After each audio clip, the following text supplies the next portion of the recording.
Hi guys, it's Lynn with Curiosity Crochet. I hope you're all staying safe and healthy. I'm going to do another installment to my beginner series. We started with the single crochet, we did the double crochet, and I showed you how I sew in my ends. Now we're going to learn the slip stitch, where you're just slip stitching in every single stitch, and I'll show you what I mean. So why don't you grab some yarn and a hook. Doesn't matter what kind of yarn, doesn't matter what hook. You just kind of want to use a hook number that is that goes with the yarn. So normally on the back of a skein of yarn, it will tell you, you know, I'll be right back. I'm going to show you. Okay, I figured I'll take this as an opportunity to show you guys some stuff. So when you get a skein of yarn, it always gives you a bunch of information. So like on part of it, it'll show you how many yards or meters or grams is in that ball of yarn. And then it'll give you information about where it was made and information on the manufacturer. And then there's always a spot that gives you what the weight of the yarn is. And there's all different weights from 0 all the way up to like 7. And it just classifies how thick or thin the yarn is. And then it'll give you recommendations for either a crochet hook or a knitting needle. So for when we're doing beginner stuff like this and you just grab a skein of yarn to work with, just use like the recommended that it shows on the back of your skein. Somewhere on your skein, it'll also tell you what it's made out of. And for some reason, I can't find, oh, here. Sometimes it's hard to find, but it shows you here that it's 100% acrylic. So the material that it's made out of is what I mean. And then, you know, the color of whatever skein you have. So that's just a little bit of information about a skein of yarn and how you can find certain things. But let's jump into the slip stitch. So we're still gonna make a slip knot. And we're gonna do just a small chain. So I'm just gonna do 10. 1, 2, 3, 4, 5, 6, 7, 8, 9, 10. So you just want to make a short chain, just something to practice with. And then when you're looking at, I'm going to show you one thing real quick. When you're looking at the front of your chains, you'll notice that it's made up of like V's. So you've got a top part, to that stitch and a bottom part. Now, if you just turn it a little bit on the back, you'll notice that there's an extra loop. This is the third loop behind the chains. Now, I tend to work into these because when you work into the back loop, it gives a cleaner edge on the end of your work. So whatever you're working on, it'll give you a nice clean edge. And if you've seen my other videos, I've mentioned you never work in this first stitch. Things like single crochet, slip stitch, patterns or stitches that start with single crochet or slip stitch, you'll always skip this first one. It'll always only be one for those kind. Now, if you're doing a double crochet, half double crochet, which we'll do a half double crochet in the next one. But if you're doing those, or like a triple crochet, a quadruple crochet, we'll get into all those, I promise. But if you're doing any of those, you'll have to skip more than one chain. So normally you would skip 2 for a half double crochet, you skip 3 for a double, you skip 4 for a triple, kind of like that. But for the slip stitch, we're just going to skip this first one here. And you're pulling on this, so it'll pull a little bit, but that's the one we're skipping right there. And what we're going to do is we're going to go in to that second chain from your hook. Remember, this one here counts as nothing. This is where your working yarn is. So I just want to make sure, don't worry about this. You're just skipping this first chain and going into the second. So you're going to insert your hook, you're going to grab that yarn and pull it through, and then you're going to pull it through that loop that's on your hook, and that makes the slip stitch.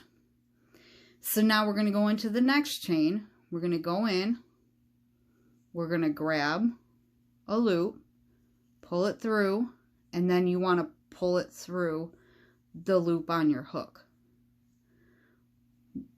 And this is what I want you to practice all the way down. Insert, grab a loop, pull it through that loop. And you might, if you're doing a stitch that has slip stitch in it that you're going to have to work into, you're better off leaving it kind of loose, because if you have to work into the top of it, you have to have somewhere to go in. So that's why I tend to do it where I pull it through and then pull it through the other loop. So, because you could just pull it all the way through like that, but it's going to make this top one a little tighter. And that's what you're going to be working into coming on the next row.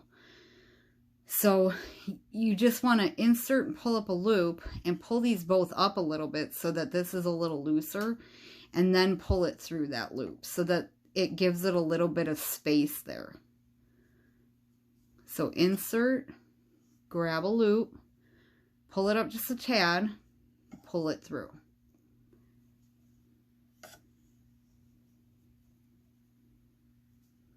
And I got my new table, so this is nice. This is way easier to do these videos for everybody. Then when you get to the last one, you're just going to do the same. You're going to do the same thing as you've been doing all the way down. Okay? And then you're going to chain one and turn your work.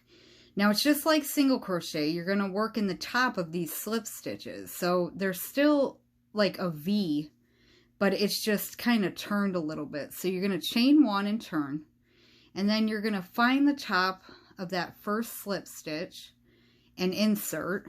You're going to grab, pull it up, and pull it through. And you're going to do that all the way across. You're just going to find the top of that slip stitch. And see, like I said, if it's too tight, it's hard to get into. And I even tried to do it loose. So this, please don't pay attention to me right now. You just want to find the top of each slip stitch. Oh boy, you guys. And you're going to pull through and pull through. And sometimes it really is hard to get into the top of these slip stitches, no matter what you do. I'm not a big fan of working with slip stitches, but in the right stitch, it works really nice and it looks really pretty. Some people, when you're making hats, some people will do the brim with all slip stitches, and I just can't bring myself to do that, because you see how much problems I'm having right now, and I did them loose. So this is not my favorite stitch to work with. But like I said, in the right stitch, in the right pattern, it does look really pretty. And some stitches will have it just, it's just one stitch per in the row, because it'll be mixed with something else. And along the lines, we'll do stitches, and I'll show you guys where you mix the stitches, you know, these basic stitches, and you create something different. So as we go along, I'll come up with some stuff to show you guys, and some already stitches that are already in existence. I'll show you some of them too. But I want to get through the basics of stuff first. So then chain one, turn, and you're just going to keep repeating that just to practice. So you get in the top of that slip. See, now this row is going to be easier, just to make me look like a moron. Nope, just kidding. But you just want to get in the top of those slip stitches, and it'll take some practice, because like I said, look, I still even have problems with this, because it's just not one of my favorite stitches.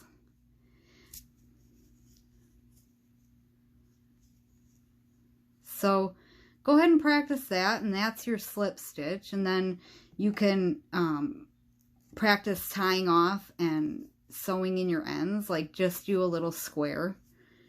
But see how pretty that actually looks if you can get it to work, unlike myself. But it just looks so pretty. And in certain, like I said, in certain patterns and stitches, it does look very nice. It's just not, I'm just keeping it real with you guys, it's just not my favorite stitch to work with. Sometimes I can make it work, sometimes it's like this where I'm fighting the stitch.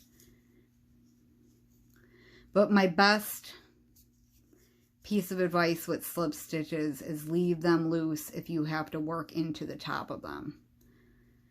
Sometimes in a stitch, it's just something in the stitch and you don't have to work back into it. So it's not as bad.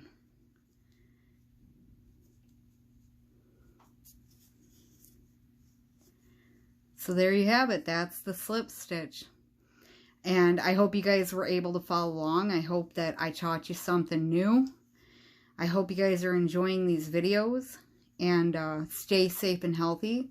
If you're new to my channel or you haven't already, I ask you to subscribe. I would appreciate that. If you liked this tutorial and you would like me to keep making more, give me a thumbs up. And you can check me out on Facebook and Instagram, same name as my YouTube channel. The links are at the top of my channel page. And yeah, I'll see you guys in the next video. Bye, guys.